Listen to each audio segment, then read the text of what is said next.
I run a disposal service for cursed objects, written by Scare in a Box.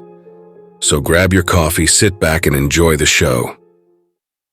Flanked on either side by palace guards in their filigree blue uniforms, the painter looked austere in comparison. Together they lead him through a hallway as tall as it was wide, with walls encumbered with paintings and tapestries, taxidermy and trinkets. It was an impressive showpiece of the Queen's power, of her success, and of her wealth. When they arrived at the chamber where he was to be received, he was directed in by a page who slid open the heavy ornate doors with practiced difficulty. Inside was more art, instruments, and flowers across every span of his sight.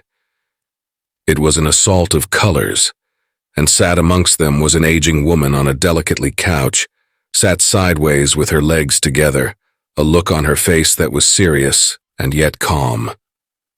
"Your Majesty, the painter," the page spoke, his eyes cast down to avoid her gaze. He bowed deeply, the painter joining him in the motion. "Your Majesty," the painter repeated, as the page slid back out of the room. Behind him the doors sealed with an echoing thump. "Come," she spoke after a moment gently. He obeyed.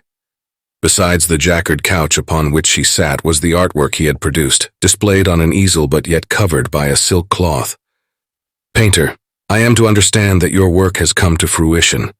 Her voice was breathy and paced leisurely, carefully enunciating each syllable with calculated precision. "Yes, Your Majesty. I hope it will be to your satisfaction." "Very good. Then let us witness this painting, this work that truly portrays my beauty." The painter moved his hand to a corner of the silk on the back of the canvas and with a brisk tug, exposed the result of his efforts for the Queen to witness.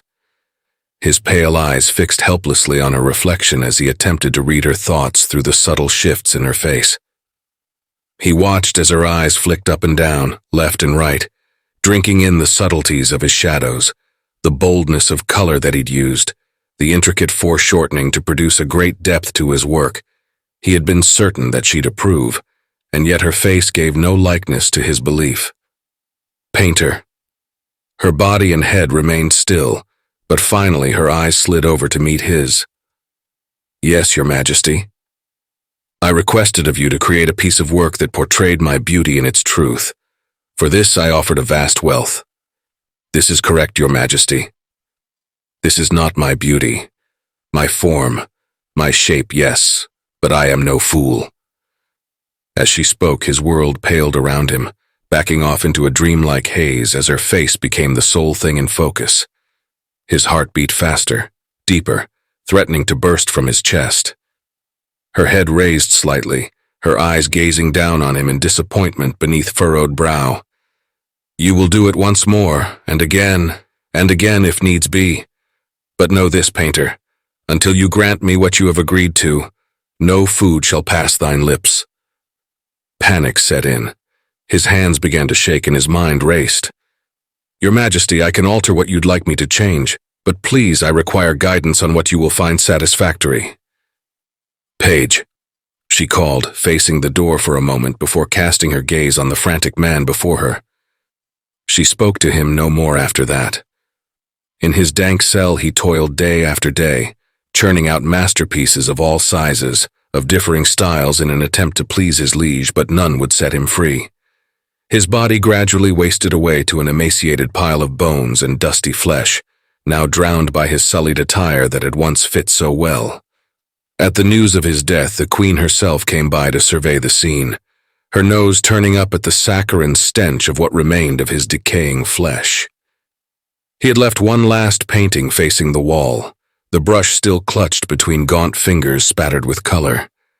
Eager to know if he finally had fulfilled her request, she carefully turned it around to find a painting that didn't depict her at all. It was instead a dark image, different in style than the others he had produced.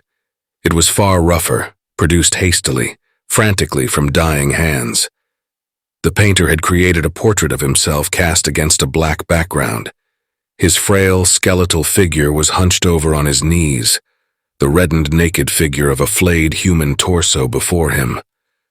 His fingers clutched around a chunk of flesh ripped straight from the body, holding it to his widened maw while scarlet blood dribbled across his chin and into his beard. I checked the address to make sure I had the right place before I stepped out of my car into the orange glow of the sunrise. An impressive place it was, with black-coated timber contrasting against white wattle and daub walls on the upper levels which sat atop a rich ornate brick base strewn with arches and decorative ridges that spanned its diameter. I knew my client was wealthy, but from their carefully curated gardens and fountains on the grounds they were more well off than I had assumed. I climbed the steps to their front door to announce my arrival. But before I had chance, the entry opened to reveal the bony frame of a middle-aged man with tufts of white hair sprouting from the sides of his head. He hadn't had chance to get properly dressed, still clad in his pajamas and a dark cashmere robe, but ushered me in hastily. "I'd ordinarily offer you a cup of tea or some breakfast, you'll have to forgive me. Oh, and do ignore the mess. It's been hard to get anything done in this state." He sounded concerned. In my line of work, that wasn't uncommon. Normal people weren't used to dealing with things outside of what they considered ordinary. What he had for me was a great find, something I'd heard about in my studies, but never thought I'd have the chance to see in person. "I'm actually quite excited to see it. I'm sorry I'm so early," I chirped. Perhaps my excitement was showing through a little too much given the grave circumstances. "I've done as you advised.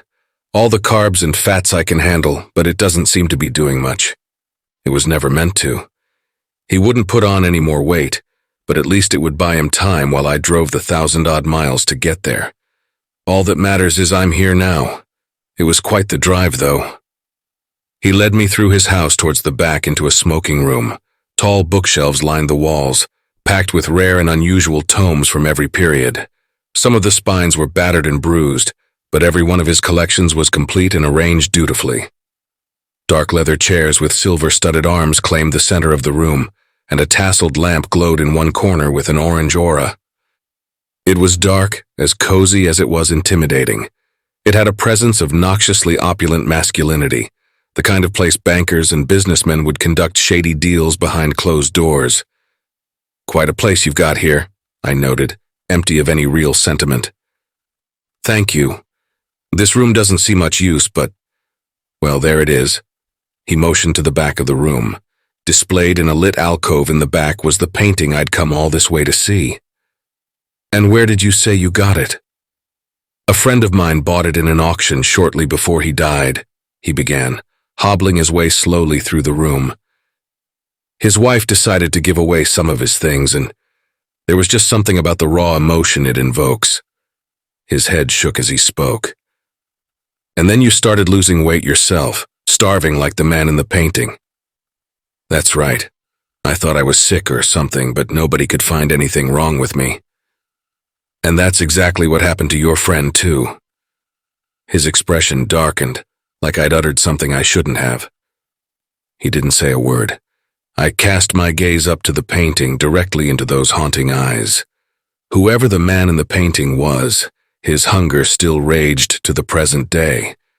His pain still seared through that stare, his suffering without cease.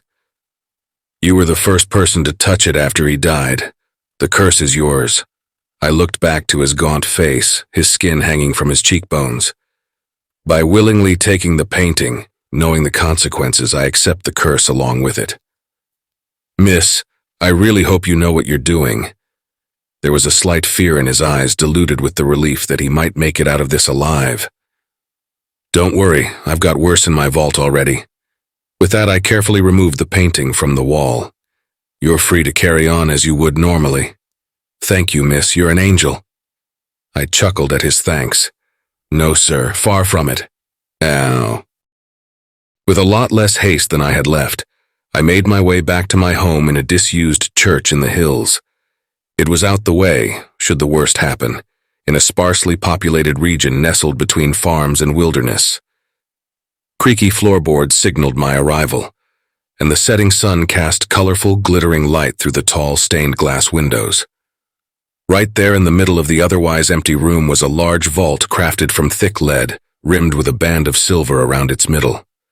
On the outside, I had painstakingly painted a magic circle of protection around it, aligned with the orientation of the church and the stars. Around that was a circle of salt. I wasn't taking any chances. Clutching the painting under my arm in its protective box, I took the key from around my neck and unlocked the vault. With a heave, I swung the door open and peered inside to find a suitable place for it.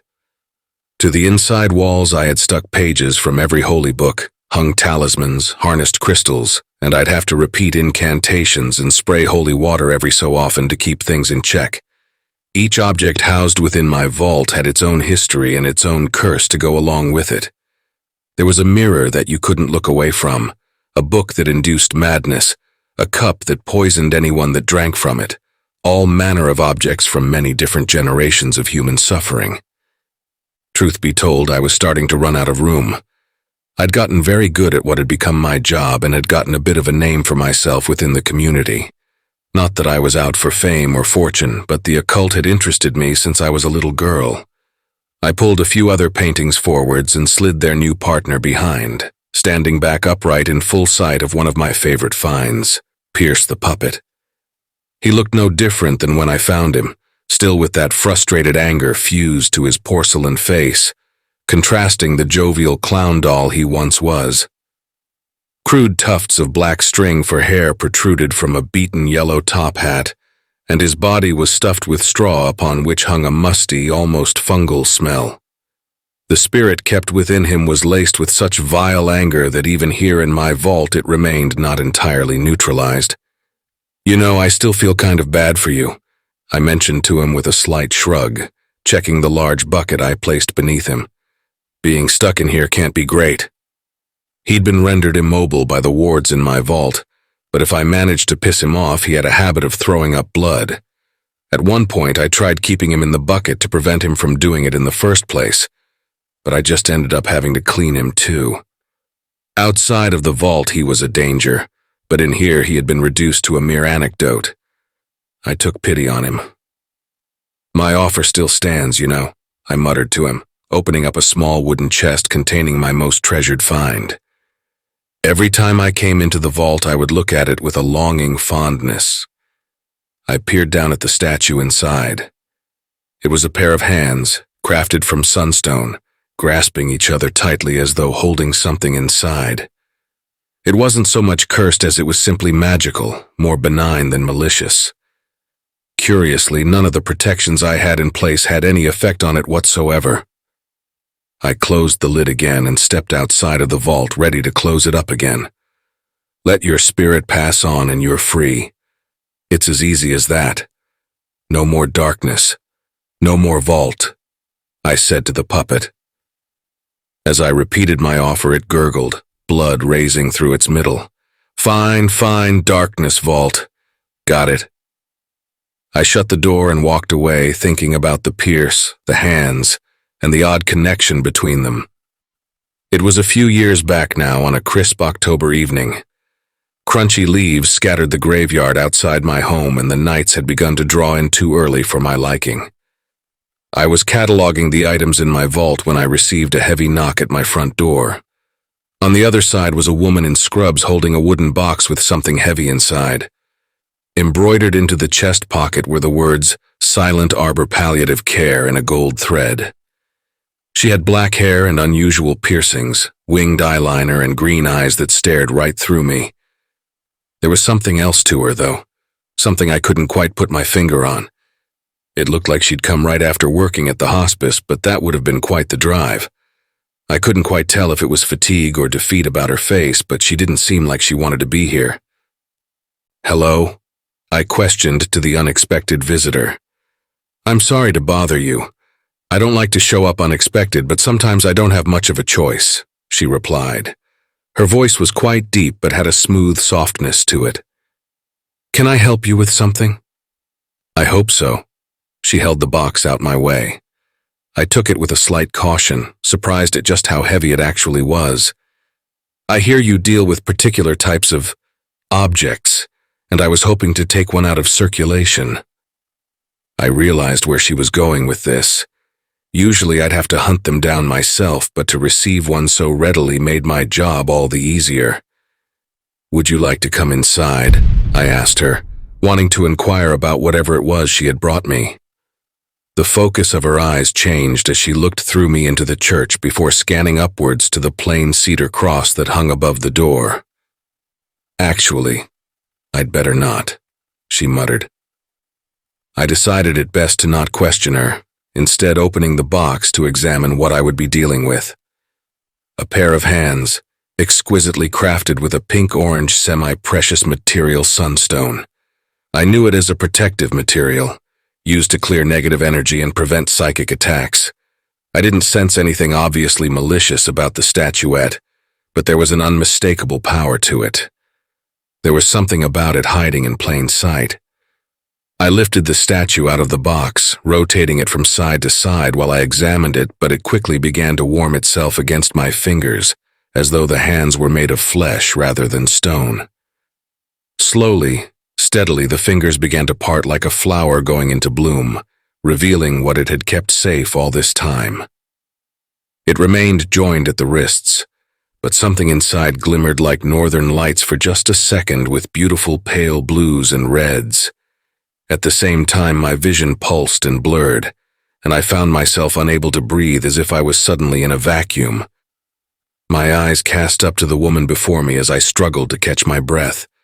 The air felt as thick as molasses as I heaved my lungs, forcing air back into them and out again. I felt light, on the verge of collapsing, but steadily my breaths returned to me. Her eyes immediately widened with surprise and her mouth hung slightly open. The astonishment quickly shifted into a smirk. She slowly let her head tilt backwards until she was facing upwards and released a deep sigh of pent-up frustration. Finally released. She laughed and laughed. I stood watching her, confused, still holding the hands in my own, still catching my breath, still lightheaded. I see. Her face convulsed with the remnants of her bubbling laughter. I waited so long and all I had to do was let it go. She shook her head and held her hands up in defeat. In her voice there was a tinge of something verging on madness. I have to go. There's somebody I need to see immediately, but hold on to that statue, you'll be paid well for it. With that, she skipped back into her 1980s white Ford Mustang, and with screeching tires pulled off out of my driveway and into the night. She never did pay me. Well, not with money anyway. Time went on, as time often does. Memories of that strange woman faded from my mind, but every time I entered my vault, those hands caught my eye. I remained puzzled, perplexed with what they were supposed to be, what they were supposed to do.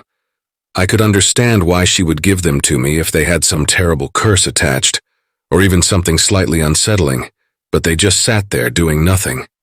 She could have kept them on a shelf, and it wouldn't have made any difference to her life. Why get rid of it? I felt as though I was missing something. They opened up, something sparkled, and then they closed again. I lost my breath. It was a powerful magic, whatever it was, but its purpose eluded me. Things carried on relatively normally until I received a call about a puppet, a clown, that had been given to a boy as a birthday present. It was his grandfather calling, recounting a sad tale of his grandson being murdered at a funhouse. He'd wound up lured by some older boys to break into an amusement park that had closed years before, only to be beaten and stabbed. They left him there thinking nobody would find him.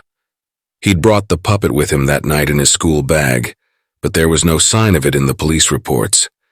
He was only 8 when he died. Sad, but ordinary enough. The part that piqued my interest about the case was that strange murders kept happening in that funhouse. It managed to become quite the local legend, but was treated with skepticism as much as it was with fear. The boys who had killed him were in police custody, arrested, tried, and jailed. At first, people thought it was a copycat since there were always the same amount of stab wounds, but no leads ever wound up linking to a suspect. The police boarded the place up and fixed the hole they'd entered through. It didn't stop kids from breaking in to test their bravery. It didn't stop kids from dying because of it. I knew what had to be done. It was already dusk before I made my way there. The sun hung heavily against the darkening sky, casting the amusement park into shadow against a beautiful gradient. the warped steel of a collapsing Ferris wheel tangled into the shape of trees in the distance, and proud peaks of tents and buildings scraped against the listless clouds. I stood outside the gates in an empty parking lot where grass and weeds reclaimed the land, bringing life back through the cracked tarmac. Tall letters spanned in an arch over the ticket booths, their gates locked and chained. Lunar Park, it had been called. A wonderland of amusement for families that sprawled over miles with its own monorail to get around easier. It was cast along a hill and had been a favorite for years. It eventually grew dilapidated and its bigger rides closed, and after passing through buyer after buyer, it wound up in the hands of a private equity firm and its doors closed entirely. I started by checking my bag. I had my torch, holy water, salt rope, wire cutters, all my usual supplies.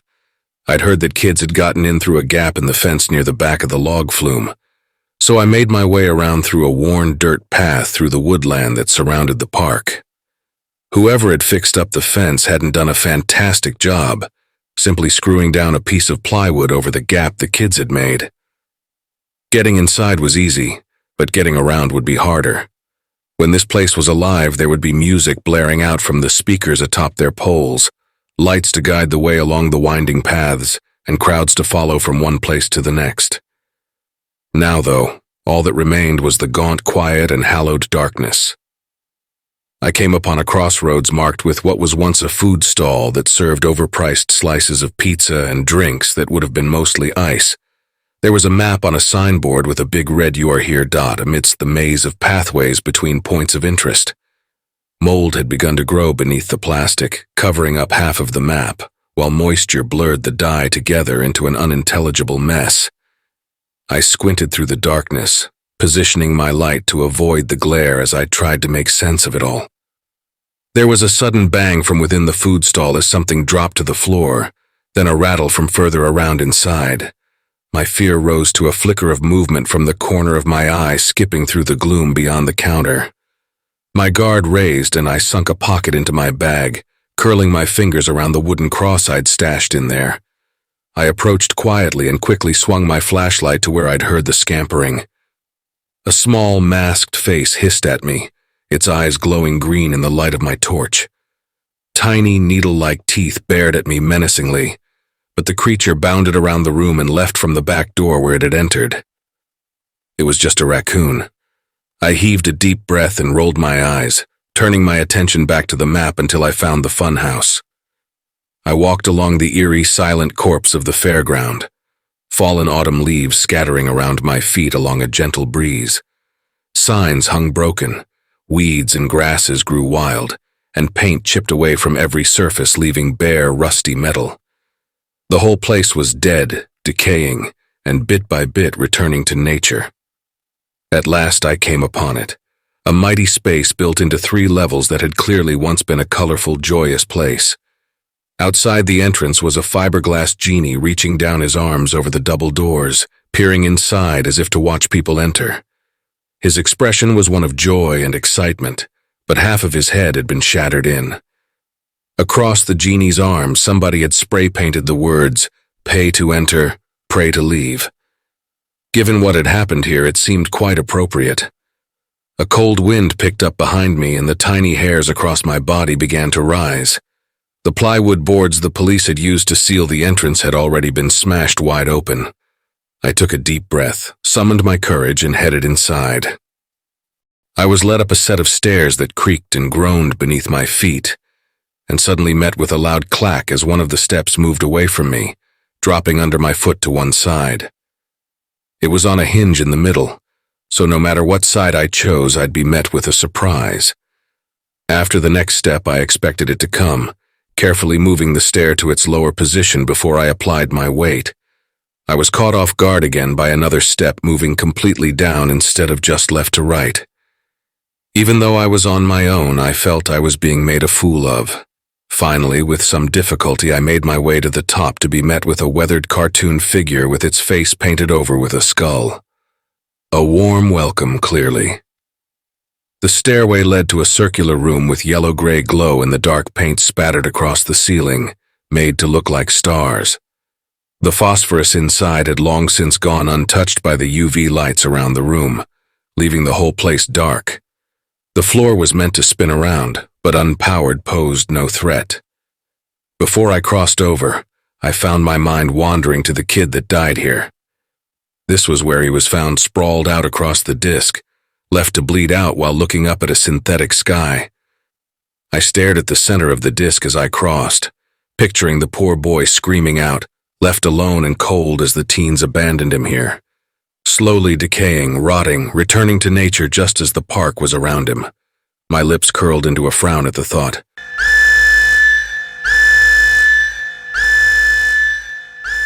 Behind me, a fire alarm sounded and electrical pops crackled through the funhouse. Garbled fairground music began to play through weather-battered speakers, and in the distance lights cut through the darkness. More and more, the place began to illuminate, encroaching through the shadows until it reached the room I was in, and the ominous violet hue of the UV lights lit up. I was met with a spattered galaxy of glowing milky blue speckles across the walls, across the disc, and I quickly realized with horror that it wasn't the stars. It was his blood, sprayed with luminol and left uncleaned, the final testament of what had happened here. I was shaken by the immediacy of it all and started fumbling around in my bag. Salt? No, it wasn't a demon. Copper, silver, no. My fingers fumbled across the spray bottle filled with holy water, trembling across the trigger as I tried to pull it out. My feet were taken from under me as the disc began spinning rapidly and I bashed my face directly onto the cold metal. I scrambled to my feet, only to be cast down again as the floor changed directions. A twisted laugher blasted across the speakers in time with the music changing key. I wasn't sure if it was my mark or just part of the experience, but I wasn't going to hang around to find out. I got to my knees and waited for the wheel to spin towards the exit, rolling my way out and catching my breath. Ugh, fuck this, I scoffed, pressing onwards into a room with moving flooring, sliding backwards and forwards, then into a hallway with floor panels that would drop or raise when stepped on while jets of air burst out of the floor and walls as they activated. The loud whoosh jolted me at first, but I quickly came to expect it. After pushing through soft bollards, I had to climb up to another level over stairs that constantly moved down like an escalator moving backwards. This led to a cylindrical tunnel, painted with swirls and patterns, with different sections of it moving in alternating directions and at different speeds. To say it was supposed to be a fun house, there was nothing fun about it. I still hadn't seen the puppet I was here to find. All around me, strobe lights flashed and pulsed in various tones, showing different paintings across the wall as different colors illuminated it. It was clever design, but I wasn't here for that. After I'd made my way through the tunnel, I had to contend with a hallway of spinning fabric like a car wash, all the while on guard for an ambush. As I made it through to the other side, the top of a slide was waiting for me. A noose hung from its top, hovering over the hole that sparkled with the now active twinkling lights. Somebody had spray-painted the words 6 feet under with an arrow leading down into the tunnel. I didn't have much choice. I pushed the noose to the side and put my legs in. I didn't dare to slide right down. I'd heard the stories of blades being fixed into place to shred people as they descended, or spikes at the other end to catch people unawares. Given the welcoming message somebody had tagged at the top, I didn't want to take my chances. I scooted my way down slowly, flashing lights leading the way down and around, and around, and around. It was free of any dangers, thankfully, and the bottom ended in a deep ball pit. I waded my way through, still on guard, and headed onwards into the Hall of Mirrors. Strobe lights continued to pulse overhead, flashing light and darkness across the scene before me. Some of the mirrors had been broken, and somebody had sprayed arrows across the glass to conveniently lead the way through. The music throbbed louder, and pressure plates activated more of the air jets that once again took me by surprise. I managed to hit a dead end, and turning around I realized I'd lost my way. Again, I hit a wall, turned to the right, and there I saw it. Sitting right there on the floor, that big grin across its painted face. It must have been around a foot tall, holding a knife in its hand about as big as the puppet was. My fingers clasped closer around the bottle of holy water as I began my approach, slowly calculating directions. I lost sight of it as its reflection passed a frame around one of the mirrors. I backed up to get a view on it again, but it had vanished. I swung about looking behind me to find nothing but my own reflection staring back at me 10 times over. I felt cold. I swallowed deeply, attuning my hearing to listen to it scamper about, unsure if it even could. All I could do was move deeper. I took a left, holding out my hand to feel for what was real and what was an illusion. All around me was glass again. I had to move back. I had to find it. In the previous hallway, I saw it again. This time, I would be more careful. With cautious footsteps, I stalked closer, keeping my eyes trained on the way the mirrors around it moved its reflection about. The lights flickered off again for a moment as they strobed once more, but now it was gone again. Fuck, I huffed under my breath, moving faster now as my heart beat with heavy thuds. Feeling around on the glass, I turned another corner and saw an arrow sprayed in orange paint that I decided to follow. I ran faster, turning corner after corner as the lights flashed and strobed. Another arrow, another turn. I followed them, sprinting past other pathways until I hit another dead end with a yellow smiley face painted on a broken mirror at the end. I was infuriated, scared shitless in this claustrophobic prison of glass. I turned again and there it was, reflected in all the mirrors. I could see every angle of it, floating in place 2 feet off the floor, smiling at me. The lights flashed like a thunderstorm and I raised my bottle. There was a strange rippling in the mirrors as the reflections began to distort and warp like the surface of water on a pond. A distraction. And before I knew it, the doll blasted through the air from every direction. I didn't know where to point, but I began spraying wildly as fast as my finger could squeeze. The music blared louder than before, and I grew immediately horrified at the sensation of a burning, sharp pain in my shoulder as the knife entered me. Again, in my shoulder. I thrashed my hands to try to grab it, but grasped wildly at the air and at myself. Again it struck. It was a violent, thrashing panic as I fought for my life, gasping for air as I fell to the ground, the bottle rolling away from me out of reach. It hovered above me for a moment, still smirking. Nothing more than a blackened silhouette as the lights above strobed and flickered. I raised my arms defensively and muttered futile incantations as quickly as I could, expecting nothing but death. I saw its blackened outline raise the knife again, not to strike, but in question. I glanced to it myself, tracking its motion, and saw what the doll saw in the flashing lights. There was no blood. Confused, I quickly patted my wounds to find them dry. A sound of distant pattering out of pace with the music grew louder, quicker, and the confused doll turned in the air to face the other direction. I thought it could be my chance, but before I could raise myself, another shadow blocked out the lights, their hand clasped around the doll. With a tinkling clatter, the knife dropped to the ground and the doll began to thrash wildly, kicking and throwing punches with its short arms. A longer arm came to reach its face with a swift backhand and the doll fell limp. I shuffled backwards against the glass with the smiley face, running my fingers against sharp fragments on the floor.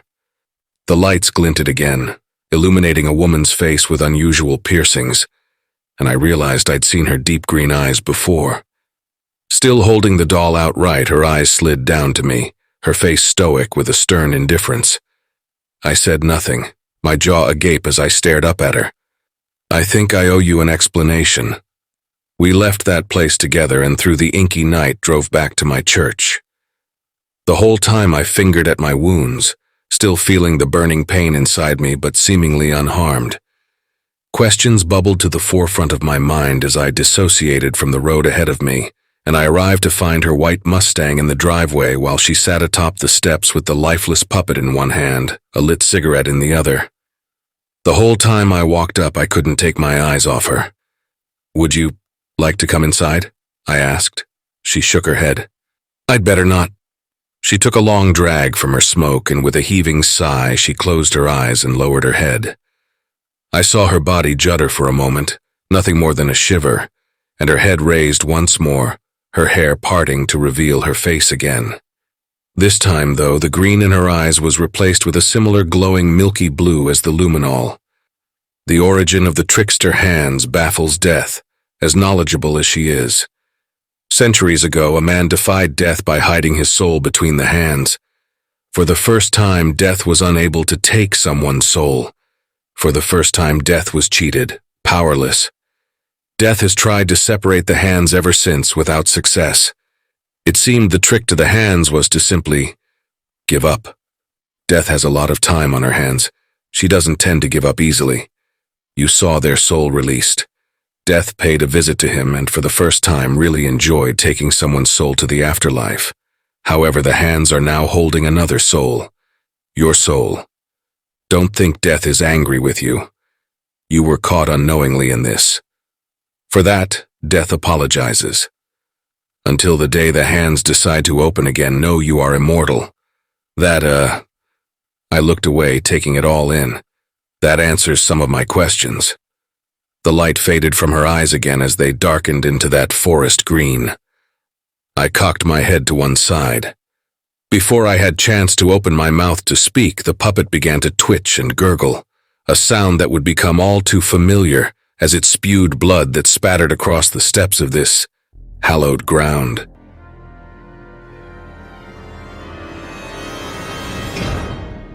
Hey, family.